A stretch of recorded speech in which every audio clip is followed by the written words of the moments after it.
Hey guys, it's Tim and this is Pro Wrestling Unlimited as we are here on the 16th of February 2022 to talk about everything that went down tonight on AEW Dynamite. And I thought this was a pretty good show. I liked the show.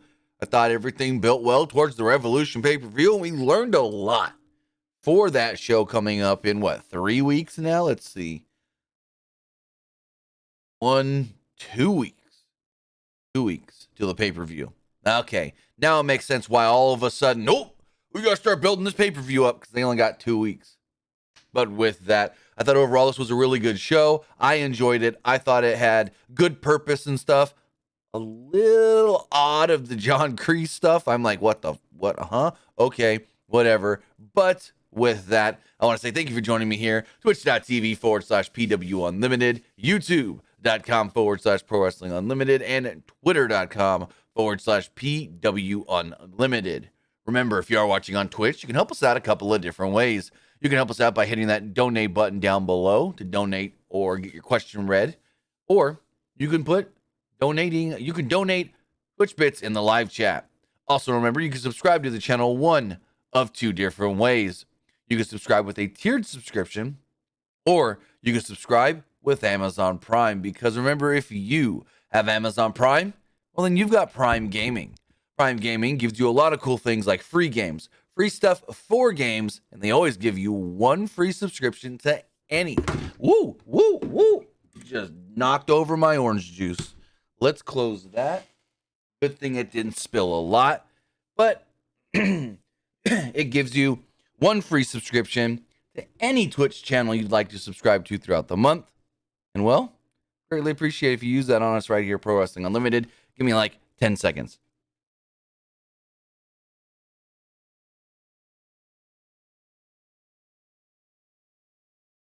All right, we're good. Good thing this thing was only like a quarter of the way full, not more full. So when it dumped, it really didn't dump much because there wasn't much for it to dump out. But on the flip side, if you're watching over on YouTube, you can help us out over there as well with a super chat or a super sticker donation.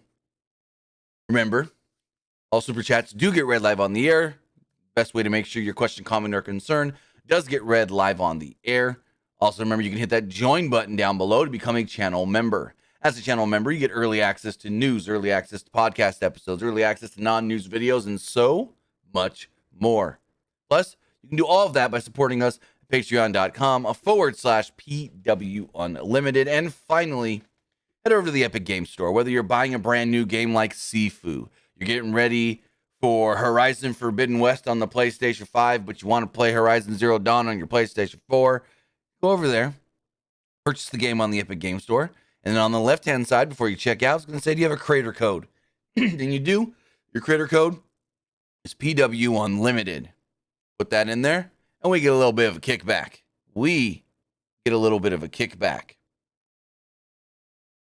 Also, and I just lost my train of thought. Also, remember, if you are claiming the free games on the Epic Game Store, which I think the free game right now is, let's double check that.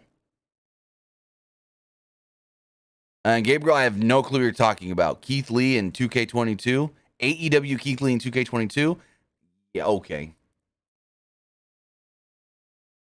The free game right now on the Epic Game Store is I don't know why this doesn't want to load. Free game.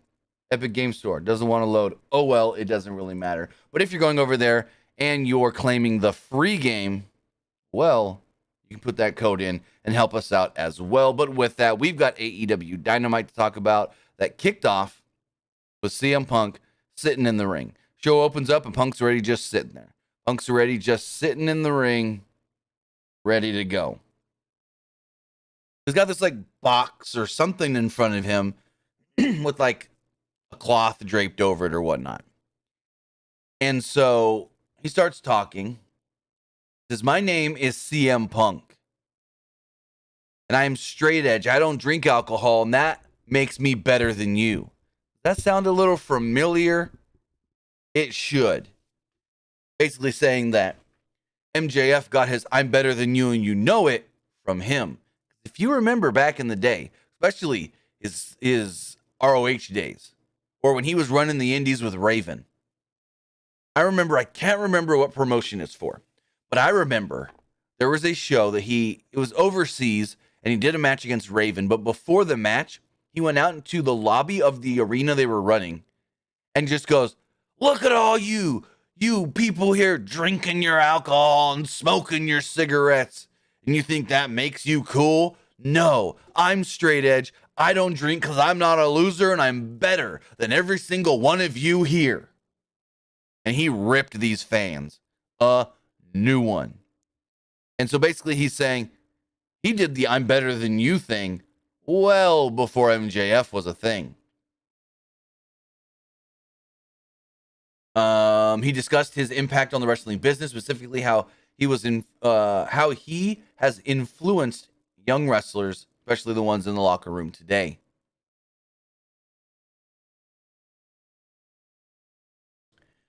He changed his attention to MJF, saying that he wasn't mad that he, quote, lost. His quote. He said he wasn't mad that he lost to MJF. He said he was proud of MJF.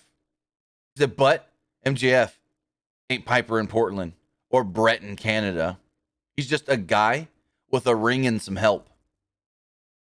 He thanked the assist of Jon Moxley last week against FTR. And Punk says, now I get to make all the rules. I'm going to get back to that in a second. Something in the chat. He said, but what kind of match should this be? Maybe it should be a cage. He thought about that. He said, if MJF wants to be Piper so bad, Punk's got a dog collar for him. He'll be Greg Valentine to MJF's Piper. He then pulled out a dog collar and demanded MJF come out.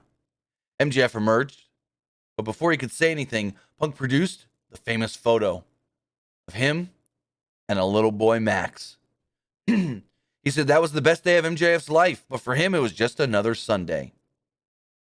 At AEW Revolution on March 6th in Orlando, he will be taking on MJF in a dog collar match.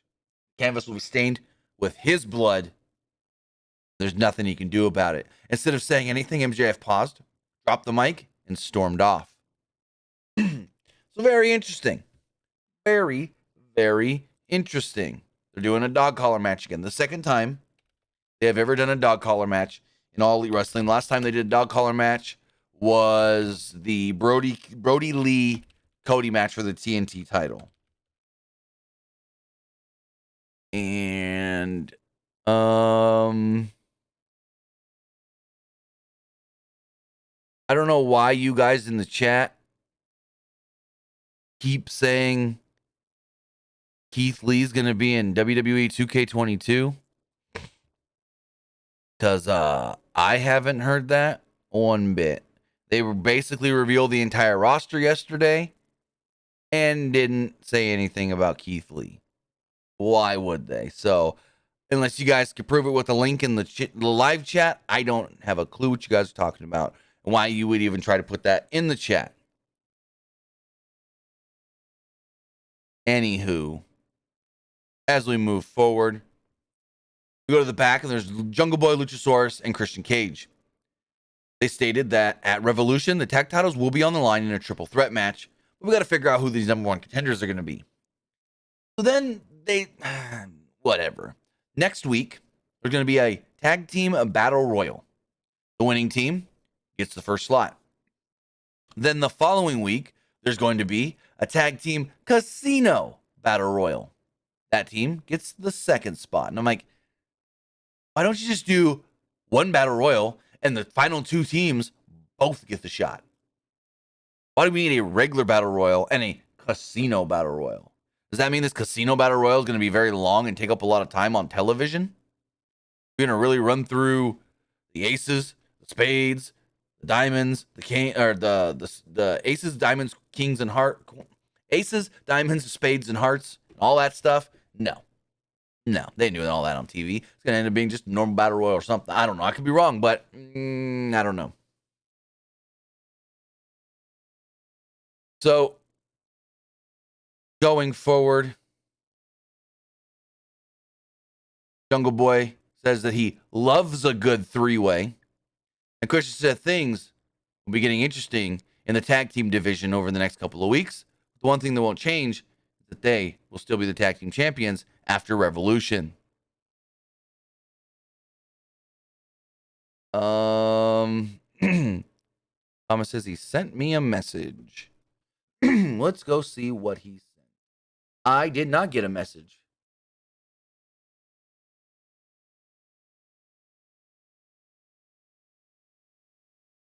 Tommy says, I will DM you on Twitter and show you or prove there's a possibility of him being in the game. There's not, but I'll hear you out. I will hear you out, my friend. I got my Twitter open, so let me know when you send it. All right. Going forward, a video recap of Bryan Danielson and Jon Moxley and the Young Wrestlers storyline. Danielson then took on Lee Moriarty. This was probably Moriarty's best AEW singles match yet. At the bell, Danielson offered a handshake, but pulled it away as Moriarty went to accept. They wrestled around until Danielson slapped Moriarty across the jaw on what was supposed to be a rope break. Danielson locked on a Romero special before turning it into a modified Dragon Sleeper. Moriarty countered and went for a Border City stretch, but Danielson reached the ropes and slapped Moriarty again. There was an uppercut from Moriarty, which sent Danielson to the floor, but Danielson was able to avoid a dive and tie Moriarty up in the ropes for the S-kicks. Danielson continued to dominate through a commercial break. Once back, they had a rather wacky headstand leg strike kind of battle, and Danielson applied a label lock, forcing Moriarty to the ropes. Moriarty started to come back with a back suplex. They traded uppercuts until Moriarty rolled Danielson up with the backslide for a 2. Danielson landed another strong right hand, but Moriarty fired up with a repeated strike until he ran into a rolling elbow, a belly to belly, and Moriarty got a 2 off of it. There was a pin attempt that transitioned into Moriarty's Border City stretch, but Danielson powered out and hit a back suplex and a Busaku knee. Danielson then kicked Moriarty's head and transitioned into a triangle hold before a referee stoppage. So, Bryan Danielson picks up the victory.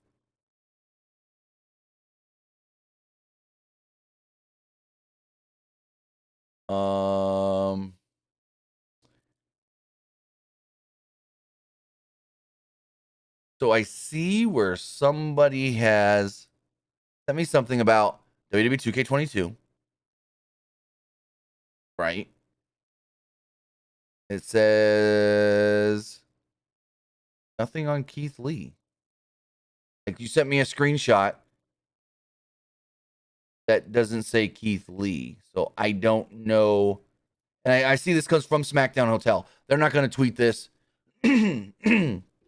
if they think it's wrong. But this screenshot does not say Keith Lee.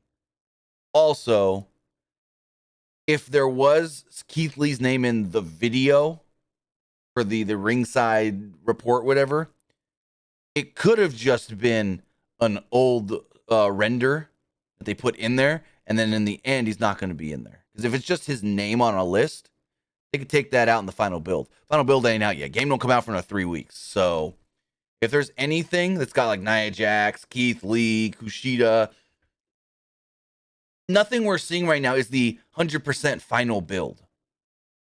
So just gonna say, even though some things may say Keith Lee right now, doesn't mean that Keith Lee's in the game at all. Because again, they could be showing off footage that they captured months ago in these new videos. And then once we get the final build, no more. I mean, we saw in the last trailer an Isaiah Swerve Scott T-shirt on a fan in the crowd in the new game. I highly doubt he's in the game. I assume he'll be taken out. That shirt will be taken out. So I get it. You want to tweet this stuff out. SmackDown Hotel's a great source for finding stuff for the video game and whatnot. But I get it. You tweet this out to get buzz. Excuse me. You tweet this out to be like, oh, people are going to click on this because it says we confirmed it, but then your screenshot doesn't. So, just saying. Again, the game doesn't come out for another 1, 2, 3 weeks. Less than 3 weeks if we're looking at early access. And hey, 2K, I'm still waiting on my code. When are we getting codes? When are we getting review codes, 2K? Anyways, back to AEW. I know for 2K Battlegrounds, was it last year, the year before, whenever that game came out, we got like a week in advance. Most of the time when we get game codes, we get them 2 weeks in advance. So hopefully I get my code next week. Anyways. After the match, Danielson said he came out here to teach Moriarty a lesson or two about violence. And he wants to team up with Moxley to teach young wrestlers. And he's demanding an offer or an answer. Out would come Moxley with his full-on entrance to the crowd.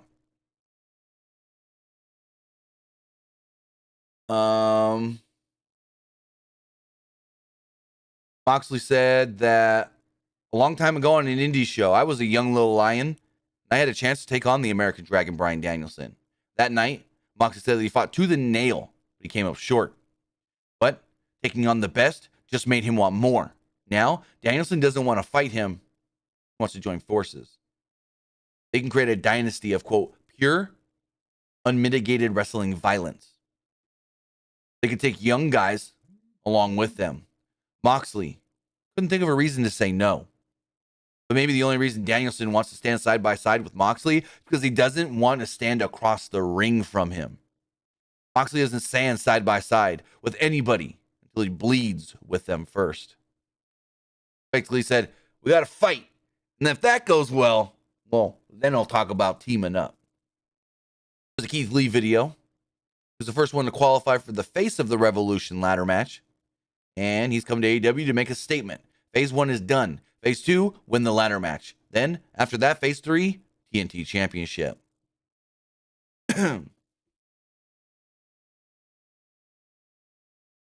Going forward, we had a qualifying match for the Face of the Revolution ladder match. It was Wardlow against Max Caster. Bowens went to grab Wardlow's boot at one time, leading into a commercial break to cause a distraction. During that break, Wardlow suplexed Caster all over the ring and on the floor until Caster avoided a spear and sent Wardlow into the steel steps. Upon return from the break, Wardlow was hit by a chain from behind the referee's back for a 2. Wardlow then hit 3 power bombs, or rather mild powerbomb symphony if we've seen one, and they picked up the victory. So Wardlow is in the Face of the Revolution ladder match. After the match, Bowens immediately attacked Wardlow, who powerbombed him in return. Spears then hit the Acclaimed with chair shots, and there we go. In the back, we got Britt Baker, Mercedes Martinez, Rebel, and Jamie Hayter. Baker told Martinez, finish the job tonight that I paid you to do. She said she has the best squad and the best sensei. When out would come, oh my God, Martin Cove, John Kreese from the Karate Kid 3, and Cobra Kai. John fucking Kreese, Martin Cove, walks in and basically says, finisher. I'm like, yikes. How'd they get Martin frickin' Cove on this show? Also, earlier, before that first opening match between Danielson and Lee Moriarty, they showed Sabrina, the not-so-teenage witch in the front row, Melissa Joan Hart. That one threw me for a loop as well. I go, holy crap. Clarissa explains it all. No, wait.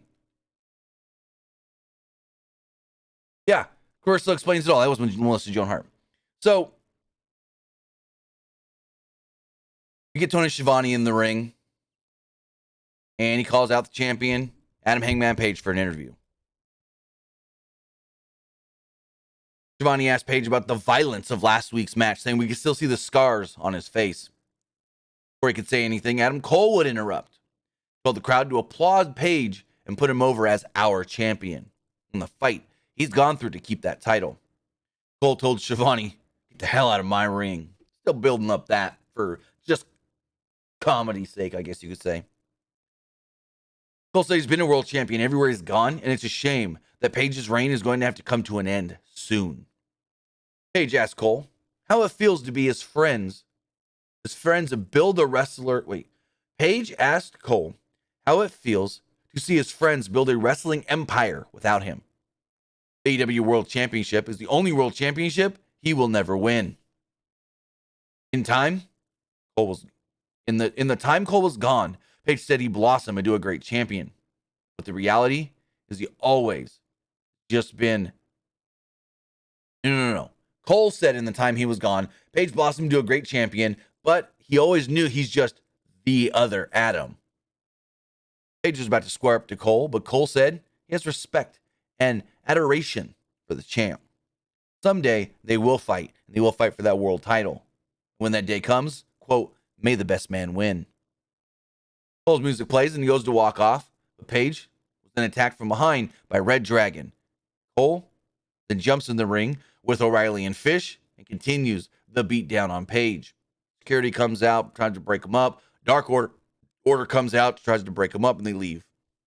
Then I don't understand this, but 10 just freaks out. Frickin' Vance just starts going nuts, right?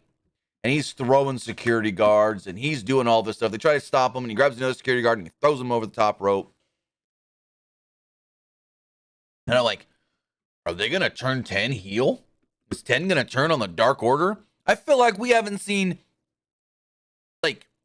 actual Dark Order. You've seen members of the Dark Order sporadically here and there for, over time. But I feel like we haven't seen the Dark Order as a unit in a while on Dynamite, to be completely honest. Video package played, hyping up the main event tonight, Sammy Guevara versus Darby Allin for the TNT title. Then we had Santana and Ortiz against Chris Jericho and Jake Hager, and out would come the returning Eddie Kingston. Eddie Kingston would be in the corner of Santana and Ortiz. Early on, Santana went right after Jericho, laying in repeated strikes. There was a standing moonsault from Ortiz that got a 2.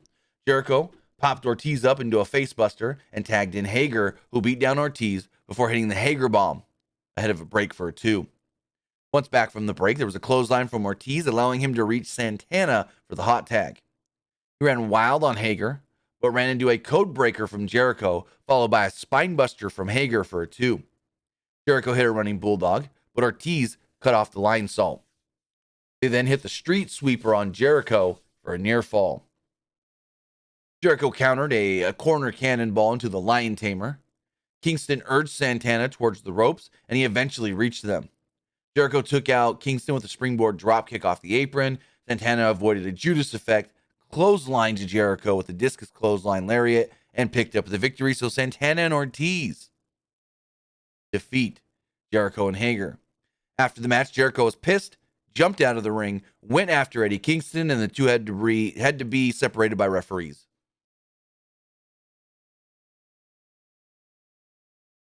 Excuse me. So in the back, we got the Elite. Cole said that Jay White is going to beat Trent Beretta on Rampage, and he's going to beat 10. He then said, well, we got 2 tag teams here. We got the Young Bucks, we got you guys, and there's 2 qualifying matches coming up to get a shot at the tag titles. One week, the Bucks can win. The next week, the other team, you guys can win. And you can both get a shot at the titles. How about that? And Cole basically had Papa vibes here. Very proud father vibes. Cole then calmed everybody down as they started arguing. The Bucks went one way. Red Dragon went the other way. And then Brandon Cutler goes, "Which way you going to go, Cole?" And he goes, "Shut up, Brandon." I liked that. It was dumb, but I liked it at the same time. He's just like, "Which way you gonna go, Cole?" He's like, "Shut up, Brandon." I don't know why I found that so funny, but it worked. Gable Press asked, Eddie Kingston versus Jericho for Revolution? That's the plan I've heard. That's the plan they've been building on television. Then we had a no disqualification match. Thunder Rosa versus Mercedes Martinez. Rosa used a chair to slap the steel pipe out of Martinez's hand early. Out on the floor, Martinez sent Rosa into the steps and produced some chairs. Rosa came back by sending Martinez through a barricade into the ringside area. They brawled out into the crowd where Rosa jumped off a railing and took Mercedes Martinez out with a crossbody ahead of a break. During a commercial, Rosa produced a trash can and a table. Set them up on the floor. Once back from the break, Martinez hit a fisherman's buster kinda through the table, but it never actually broke. Excuse me. Martinez went for an avalanche powerbomb, but Rosa turned it into a Frankensteiner before hitting a drop kick through the trash can and got a 2 on Martinez. Rosa climbed the ropes, but was cut off with a shot from the trash can lid. Martinez then hit a spider German suplex off the top, followed by a top rope elbow drop for a near fall. Rosa came back with the crucifix bomb, and then hit the Fire Thunder driver on a pile of chairs to pick up the victory. After the match, Thunder Rosa and Mercedes Martinez showed each other, I guess you could say, a little bit of respect. Britt Baker would then come down with Rebel and Jamie Hayter, and she went right over to Martin Cove, Sensei Kreese. She says, so, what do I do now? He says, she's weak. Finish her. She then goes, Jamie Hayter and Rebel jump into the ring. Hayter starts kicking Thunder Rosa. Rebel starts kicking the bottom rope because she can't kick straight for shit. She hit Thunder Rosa once and then kicked the bottom rope 2 times. Yeah, Rebel's, no. Come on, Reba. Baker then gets in the ring and picks up the pipe. She hands it to Mercedes Martinez and tells her, finish the job. Mercedes Martinez hesitates, doesn't attack with the pipe. Then Baker tells Hayter, get her. Hayter attacks Martinez. Baker jumps on Thunder Rosa. They beat him down, and that's how the segment goes off, with Baker posing above both of them with the title. Malachi Black cut a cryptic promo. Brody King asked who they were waiting for, and Black responded, quote, history.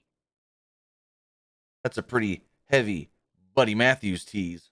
Maybe we're getting Buddy Matthews in the House of Black. As far as Rampage goes this week, Adam Cole will take on 10. Jay White will take on Trent Beretta. Serena Deeb will have her 5-minute challenge. And another Face of the Revolution ladder match qualifier as Powerhouse Hobbs takes on Dante Martin. I think Dante wins that. We already got 2 big men. We don't need a 3rd big man in this match. So I think Dante beats Powerhouse Hobbs. As far as next week's Dynamite does go, Tag Team Battle Royal for a spot in the World Title shot, or the World Tag Team Title match. Eddie Kingston and Chris Jericho will go face to face.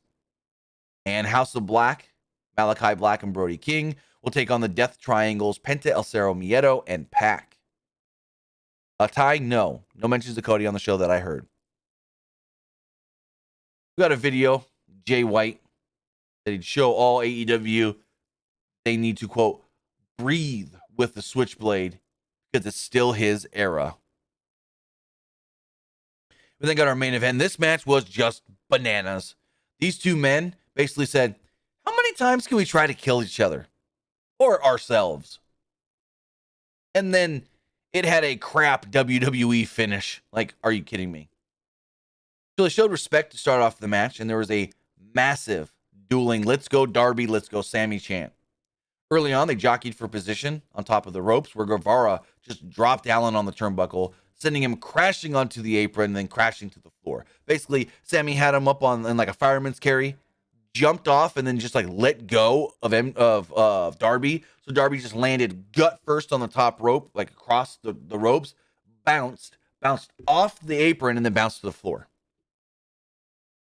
Guevara followed this up with a rope hang senton bomb ahead of a commercial break. Once back, Allen hit consecutive coffin splashes. Or Allen, I mean. Darby Allin hit consecutive coffin splashes and chopped out Guevara's knee. He made Guevara's knee the target of his attack, tying Guevara up in a tree of woe and using the ropes as leverage. Guevara powered up and hit a top rope Spanish fly for a 2, awkwardly landing on the knee and then selling it even more. Ali countered a springboard dropkick into a figure 4. And the 2 fought to basically like a standstill here.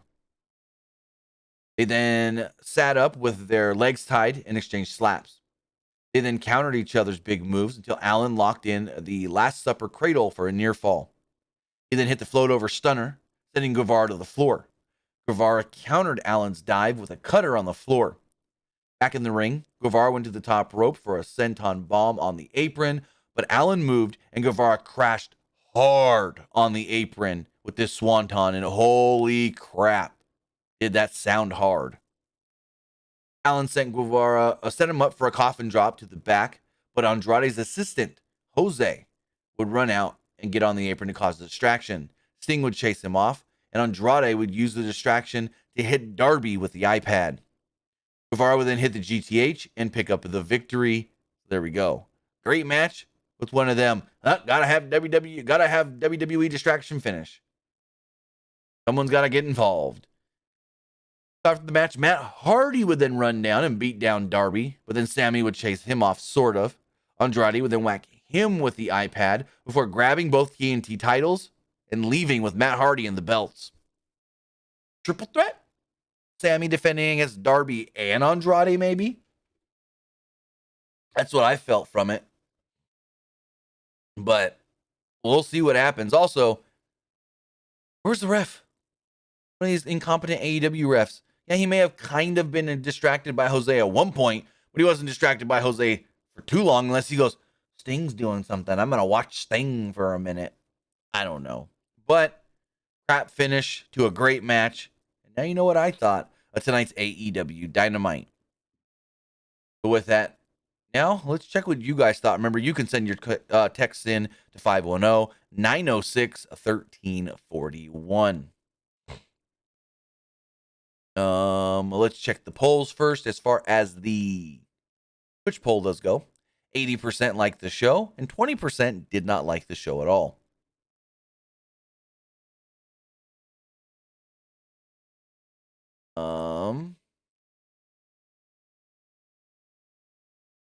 As we check the Twitter poll, 71% liked tonight's show, 23% thought it was just all right, and 4% did not like it. And finally, the YouTube poll. 73% liked the show. 21% thought it was just all right, and 6% did not like tonight's Dynamite. Pull up the text messages here. Let's see what we've got. Someone's asking about the Face of the Revolution ladder match. Who do I think is going to win? I don't even know who's all in it yet. Only got 2 men qualified. 3 if you count Dante, because I think Dante's going to win over Powerhouse Hobbs. I ain't predicting until we know all 6 competitors.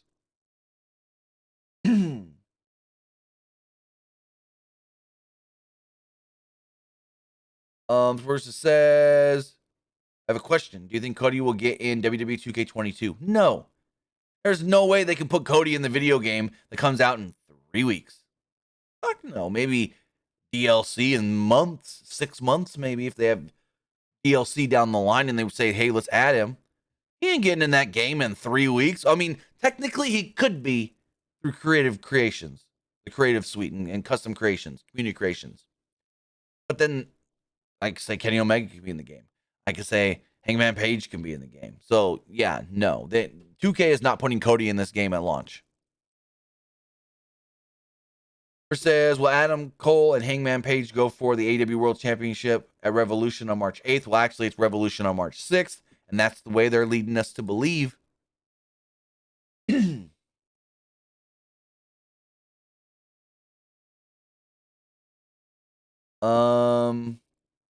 This is a good question. Hey, Tim, do you think it's funny that WWE hasn't announced a match for Mansoor at the Elimination Chamber? Kinda. It is interesting. I don't say it's funny. I think it's interesting that they haven't announced anything for Mansoor. But maybe they announced something on SmackDown. This person says, I'm enjoying the MJF CM Punk feud, and I think Wardlow is starting to get fed up with him. Wardlow's been getting fed up with MJF for like 8 months now. Says AEW did all right tonight. Do you think Thunder Rosa should be the next challenger for the AEW Women's Champion? That's what this whole thing is for. Yes. Whole thing has been for Thunder Rosa, Britt Baker, women's title at the pay-per-view. Been the plan for months. Big challenger in early 2022 for Britt Baker would be Thunder Rosa. But with that, guys, I want to say thank you for joining me here. Twitch.tv/PW Unlimited, YouTube.com/Pro Wrestling Unlimited, and Twitter.com/PW Unlimited. Remember, we will be live on Friday for Friday Night SmackDown, and I guess Rampage as well, since Rampage airs an hour before SmackDown this week. I guess I'll review both shows, Rampage and Friday Night SmackDown, this Friday. But with that, I may be live in a little bit, twitch.tv/TimmyBuddy. Gonna play some new games I haven't played on stream before, testing out some games that I got sent codes for that I was asked to play. Why not play them? Why not stream them? Why not check them out again? That's twitch.tv/TimmyBuddy. Got a little news to report. Some news coming out of this show. Gonna make a video. And we'll go over there and we'll play some video games. So with that, have a great night. Hopefully I see you guys in a little bit. Have a good one.